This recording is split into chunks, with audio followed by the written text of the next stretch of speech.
This particular day, out of the year I flew combat in Europe, is the one I have thought of on 1,000 days since, sometimes on purpose, and sometimes in spite of myself. Staying alive was no simple thing in the skies over Germany in the spring of 1944. A lot of men couldn't. It was a bad thing to dwell on if you were a fighter pilot. And so we told ourselves we were dead men and lived for the moment, with no thought of the future at all. It wasn't too difficult. Lots of us had no future and everyone knew it. A P-26 flies across the California sky. Unbeknown to its pilot, he is being diligently tracked and watched. His plane has been identified from its outline against the clouds. His speed has been estimated and his direction recorded. This tracking, however, has not come from a flight tower nor a member of the U.S. Air Corps, but from a small boy, no older than 11, from the field near his house. This boy was Clarence Emil Anderson, commonly called Bud by his family. With his official spotter pack given out to children in the 30s and 40s, he watches the skies every day, enamored with every aircraft that soared above his house. And according to Bud, he rarely missed one.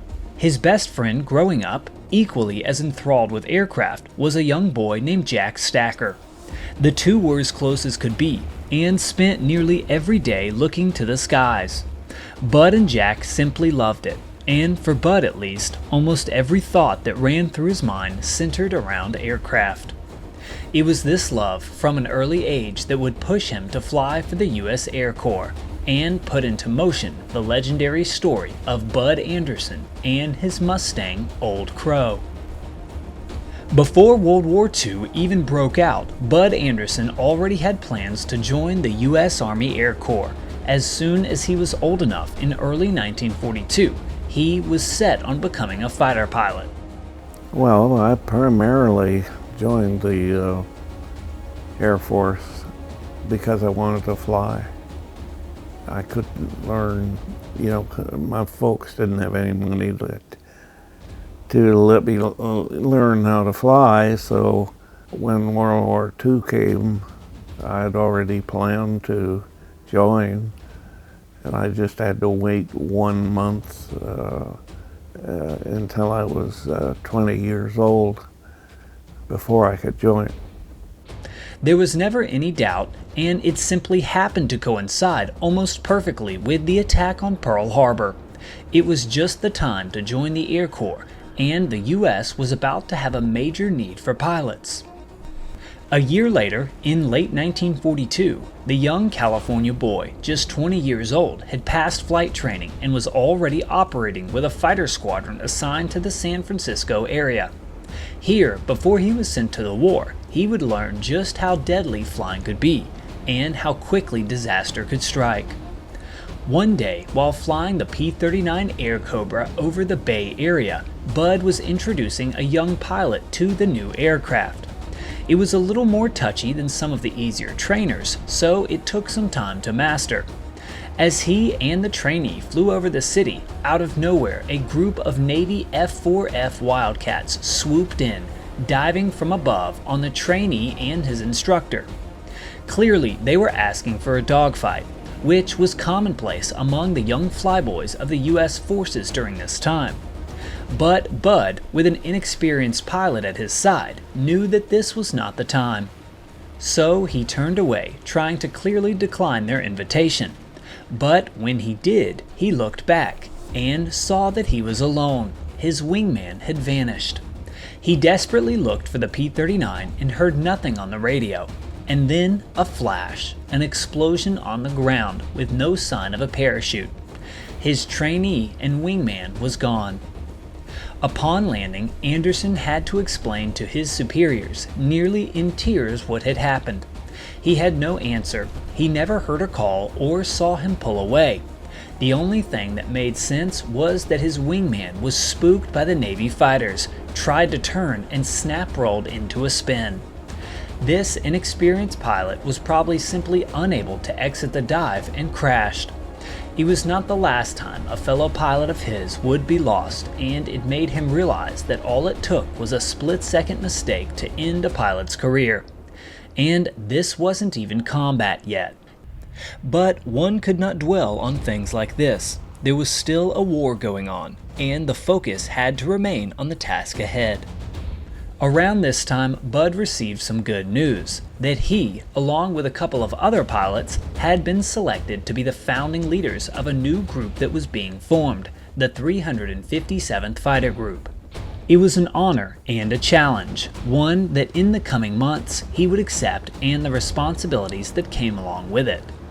Here we can see Bud training in 1943 with his P-39. And looking closely, we can see that he has named it already, Old Crow. I wanted to name something about flying.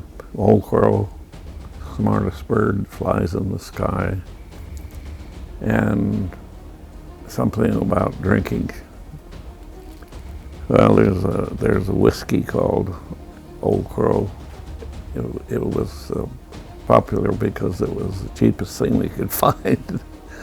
And so if I got, let's see, the Old Crow, smart bird, and the crow, and drinking. So I named it the Old Crow. So I tell my Baptist friends and my non-drinking friends, it's named after the most intelligent bird that flies in the sky, the crow. But my drinking buddies all know it was named after that good old Kentucky straight bourbon whiskey. It was the start of a legend, but before the legend could begin, the new group had to be formed.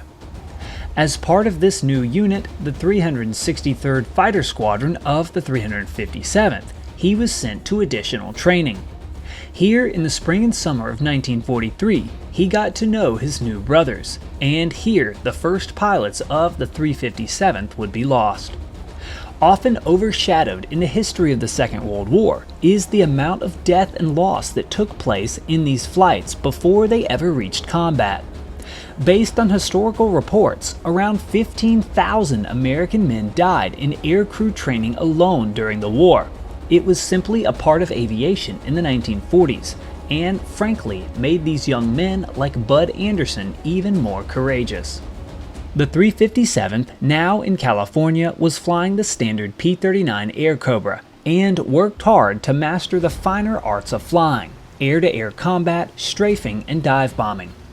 By the end of it, they were skilled and well-honed fighter pilots.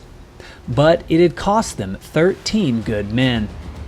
However, there was no time to mourn, as the unit was clearly about to be sent overseas, and the focus had to remain on preparing for the war with the men still by his side.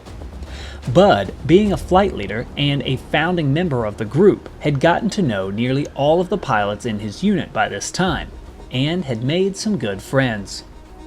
One of these would be a young American pilot by the name of Lloyd Hubbard.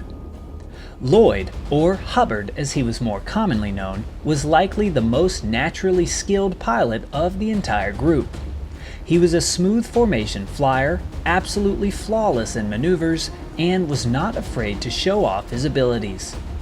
On multiple occasions, Anderson remembers that during his training, a P-39 buzzed right over his head while driving down the road. Without hesitation or looking at the plane, he knew that it could only be Hubbard. Lloyd Hubbard was certainly one of the original brothers and was very close to Anderson. Bud respected him greatly and even admitted that Hubbard was likely the only pilot simply more skilled at flying than himself. It was men like Lloyd that made one confident that this unit would do well in combat, if they should ever get that call. Being that they were starting an entirely new fighter group, the boys found that this slowed the process of getting to war significantly. Many were itching to get the news that they were going overseas, but it had yet to come. Bud had even found out recently that his childhood best friend, Jack Stacker, the one who had watched airplanes with him, was about to ship off himself, as a P-38 pilot, and he had enlisted far later than Bud. It didn't seem fair. The boys of the 357th were growing tired of waiting. But finally, in November of 1943, after months of training and mock dogfighting, the boys got the call that they were headed to New Jersey and shipping off. And to their surprise, they were not bringing their P-39s. Instead, they boarded the Queen Elizabeth and were off to England. They now knew the 357th was going to be taking on Hitler and the Germans. Quickly, however, Bud would find out exactly what war was like. Hell. Before he even got into an airplane in England, Bud received some terrible news. His childhood best friend, Jack Stacker, had been shot down in his 4th mission over Europe. He was listed as missing in action. Much later, it would be discovered that Jack had bailed out after being shot down, but had died in a hospital just a few days later.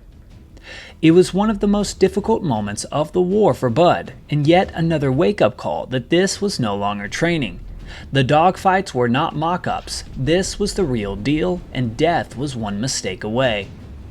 It was shortly after this that the 357th finally found out what they would be flying, a brand new aircraft called the P-51, the Mustang. And she was gaining quite a name for herself. She was smooth in the air, a forgiving plane to fly, but mostly she could move. She was one of the fastest aircraft in the sky, and now with her extended range, she was the perfect fit for bomber escort roles, a job that was desperately needed by the U.S. Air Forces in early 1944. But the boys of the 357th would have little time to learn her for themselves. Because of how hard the P-51s were to get, and how long it had taken them to get there, the 357th was needed immediately.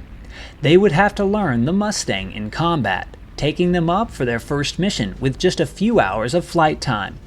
It was quite a welcome to the war.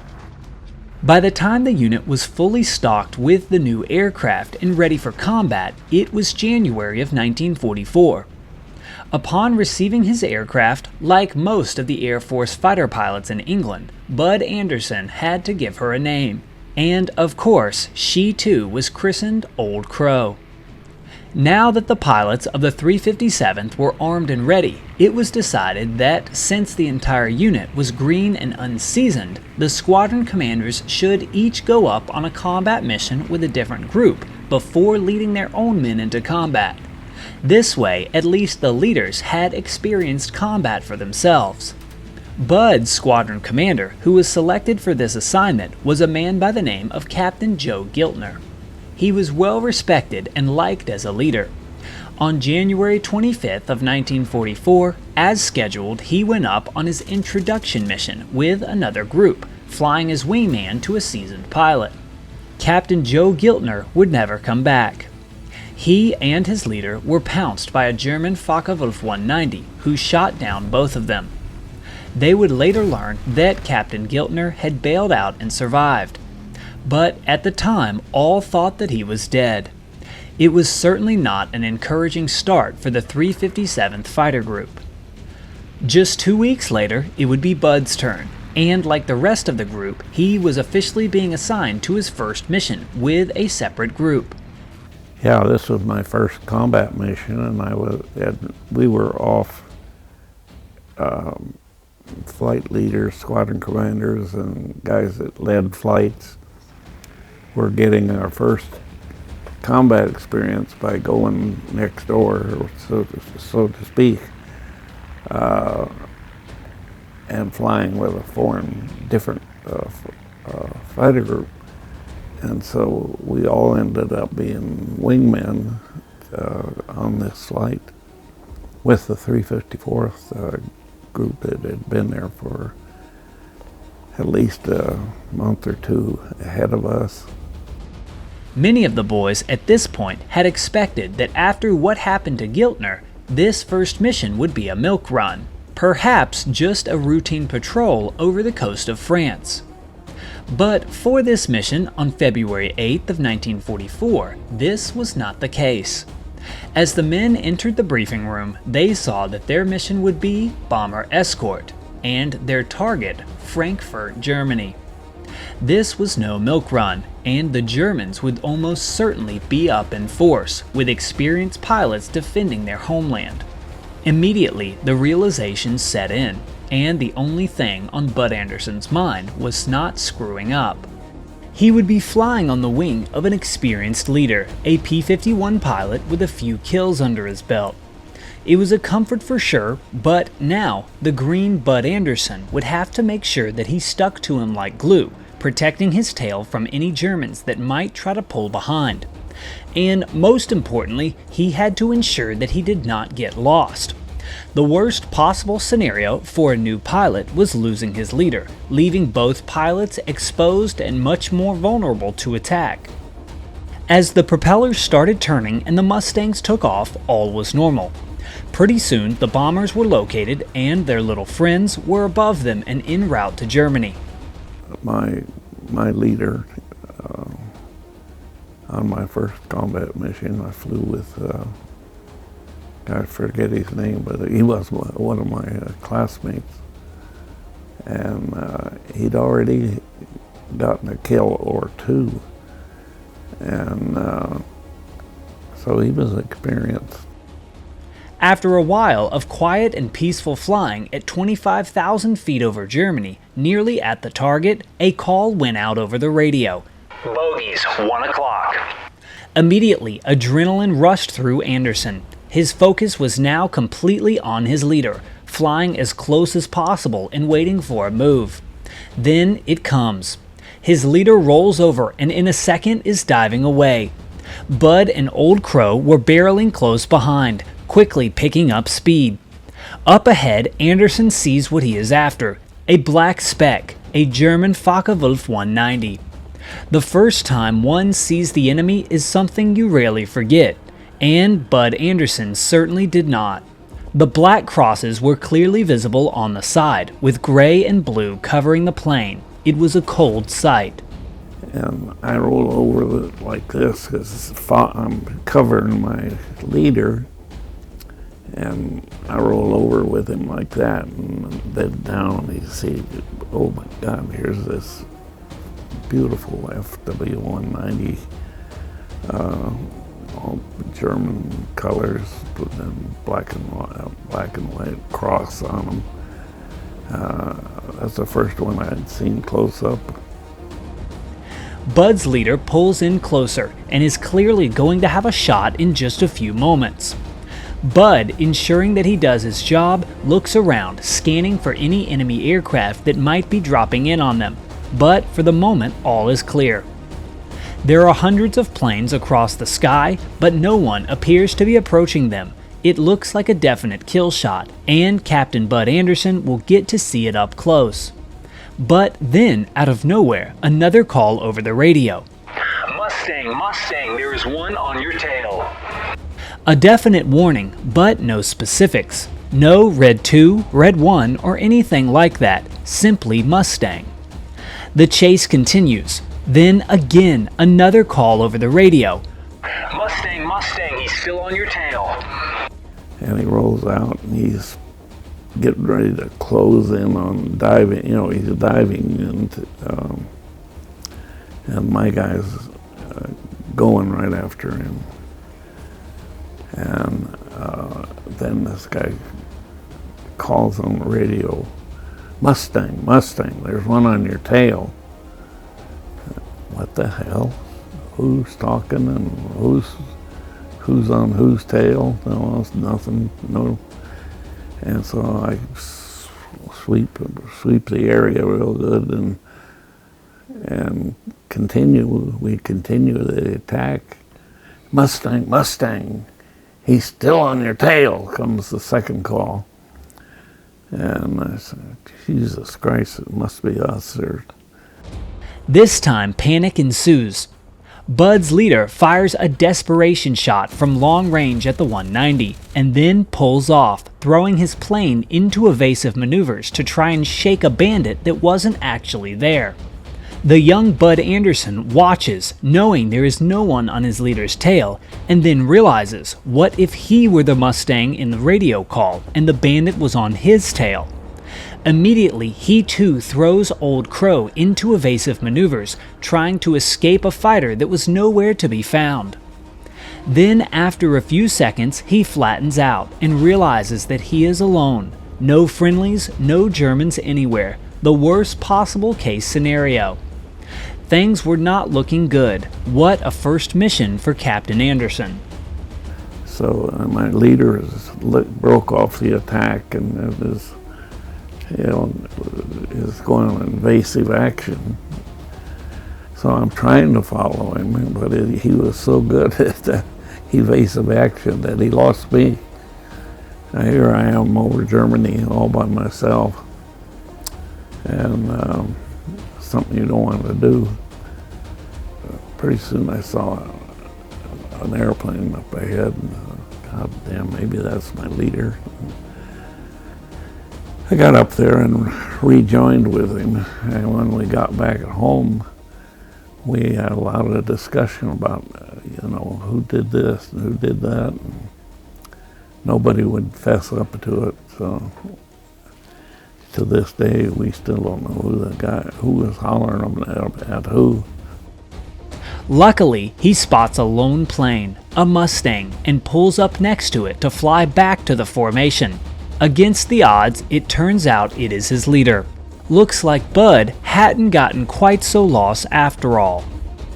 As they returned to England, the pilots of the mission tried to sort things out.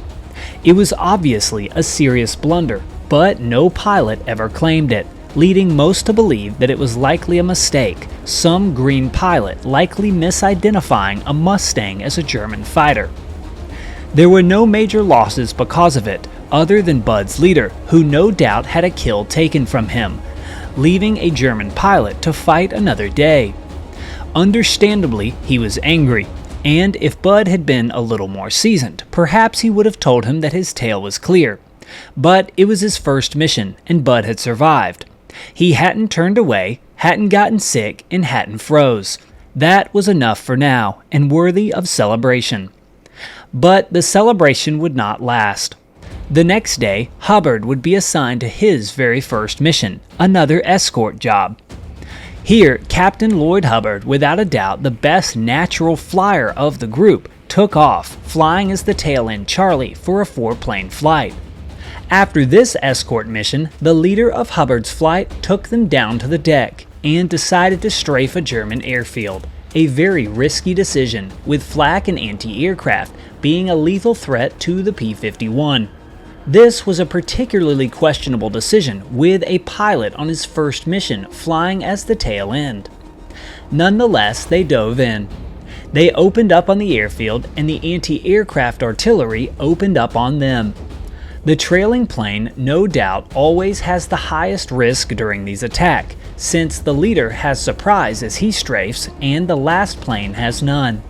In this strafing run, Lloyd Hubbard's aircraft took a direct hit and went down, crashing and killing him on his very first mission on February 9th of 1944.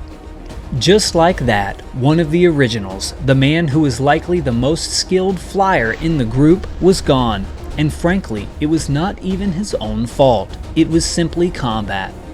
It was a difficult loss, as any time one of the originals did not come back, it was hard on everyone. But we were at war, and the missions had to continue. Bud's next major combat would come on February 20th of 1944, the first day of what would later come to be called Big Week, the major offensive of the US bombers against the Luftwaffe. This would be Captain Anderson's 5th mission, now flying as flight leader for the newly operational 357th Fighter Group. In his first 4 missions, he had yet to fire his guns, but that was about to change. The target for this mission would be Leipzig, a heavily defended target deep into the heart of Germany. As the 357th took off and linked up with their bombers, all was going well. Anderson, leading his flight in Old Crow, was positioned above the formation. Then, all of a sudden, he noticed something. a single aircraft appearing to come in at the formation below them, a Focke-Wulf 190, likely one of the new long-nose models. Immediately, he rolled over and dove in on the unsuspecting German. It was a textbook shot, an ambush from behind with the element of surprise. Bud lined up the 190 in front of him and pulled the trigger, sending 2 short bursts right into the bandit. The bullets found home and clearly did damage, as the Focke-Wulf rolled over and dove straight for the deck. Old Crow followed him, with Anderson desperately wanting to paint that first German kill mark on the side of his Mustang. But the dive was steep.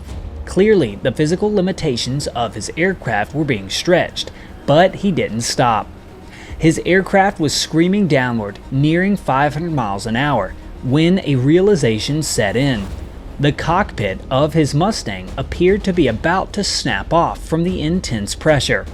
With reluctance, Bud Anderson chose to pull out of the dive, wisely leaving the 190 to continue downward on its own. It was not easy, but once he saw the stress on his aircraft, likely about to pull the wings off, he opted to leave the chase and return to the formation.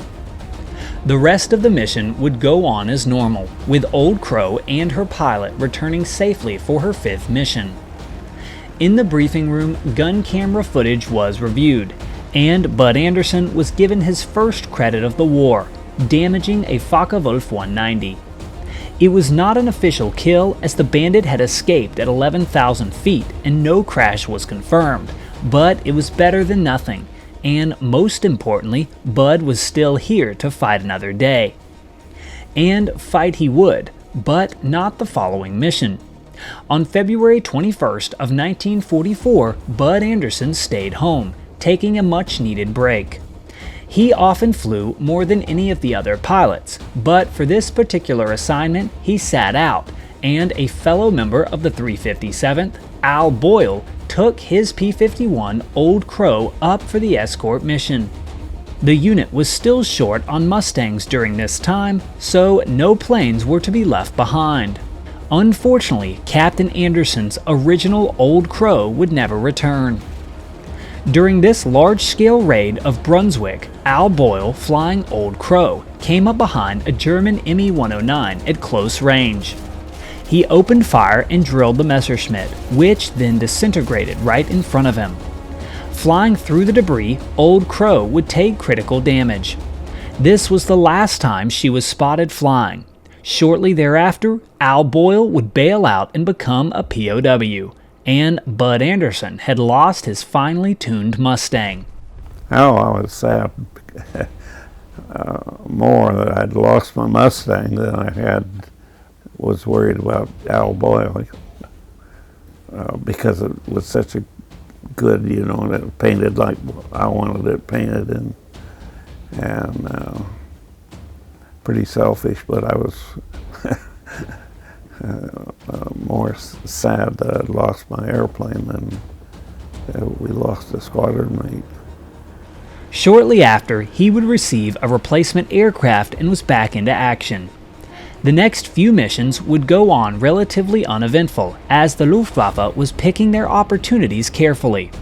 Here we can see that Bud went up for another mission on March 2nd and did get to fire at an Me-109, but was never close enough to actually take him down.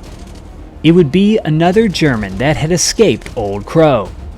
Bud's next mission with major action would come on March 8th of 1944. This would be another large raid deep into Germany. Here, Bud and the 357th were escorting, and this time, fighters were to be expected.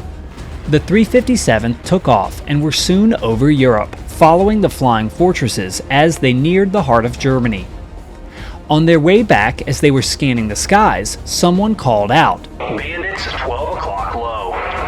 It was a group of 3 Me-109s preparing to go in after a straggling B-17 that had fallen away from the formation. The bomber was certainly wide open to attack, and the 109s knew it and had picked her off to finish. But they had missed the Mustangs above. Immediately, Bud and another group of Mustangs dove in to attack. Quickly, one of the 109s was blown out of the sky, and another dove away. Bud Anderson went in after this one. Quickly, a sharp turning fight developed, with both Anderson and his new Old Crow flying circles with the Messerschmitt. Both of the aircraft were pushing their limits, trying to pull around for a clear shot on the enemy, but neither pilot could quite get there. It was a stalemate. But then Bud Anderson decided to try something bold, a 1 in a million shot that would involve a high angle of deflection and no visual of the enemy. At this point, it looked like his only hope. So, as the Mustang and Messerschmitt came in once more in their turn, he pulled the nose ahead of the 109 and squeezed the trigger, unleashing 2 short bursts at an enemy aircraft that he could not even see. Actually, the airplane was under my nose when I fired, and I couldn't see him when I gave that burst. And then he came out, he was pouring black smoke, which is coolant. I actually didn't see the kill, and then when he came out smoking, I said, oh, wow, my first kill. And then I had this feeling, Jesus, this guy was right on my wing, come pulling up, and John England. John England was a fellow P-51 pilot who would go on to score 17 kills in the war, and even have a United States Air Force base eventually named in his honor. He can be seen here along with Captain Anderson in 1944. He would play an important role in this story. I had shot this guy down, but it was a extremely lucky shot because it was such a high angle off. And he was under my nose, when I'm firing. And so I didn't really see the hips or So, God, this guy was really close, came shooting up to me and was on my wing. And it was John England. I recognized the airplane. And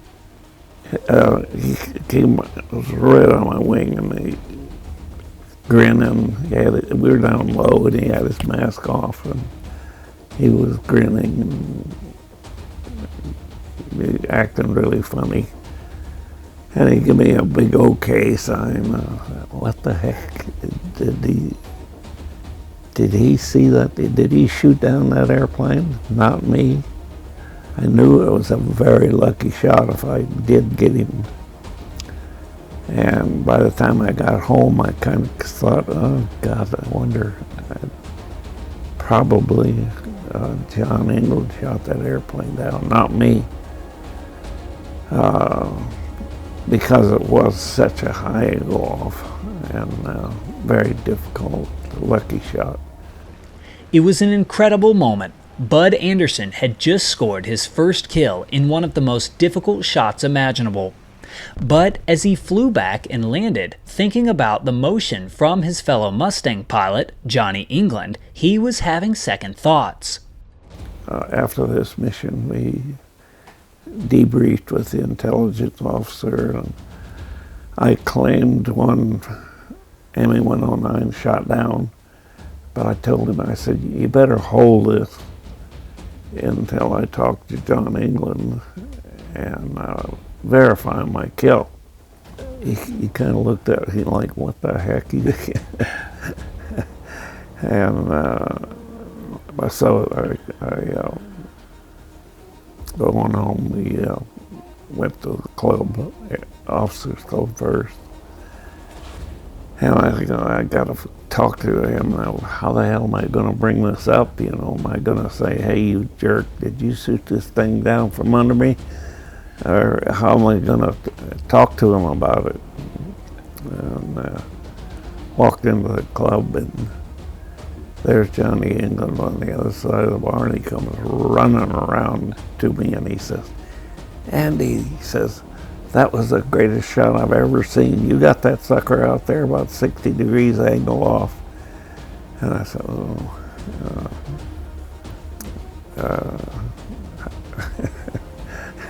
I said, "Oh, Johnny, lucky shot."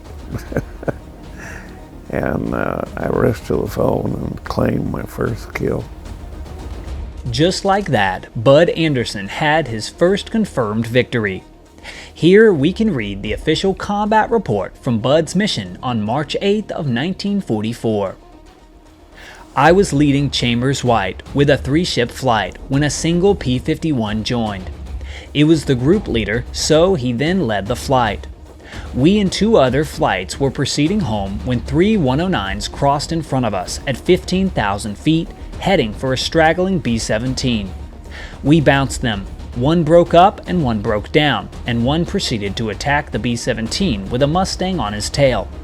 I took the one that broke down, and my wingman, Lieutenant Simpson, and I went into a spiral following his. I fired 2 short bursts at a large angle, pulling my nose ahead of him until I couldn't see him, trying to make him break. After the second try, I looked across the circle and saw white smoke pouring from his radiator. The canopy came off and he bailed out at 5,000 feet. The enemy aircraft went straight in and exploded. Lieutenant Simpson, Lieutenant England, and Lieutenant Colonel Graham all witnessed the encounter. I claim 1 Me-109 destroyed, ammunition expended, just 50 rounds of .50 caliber machine gun. Clarence E. Anderson, Jr.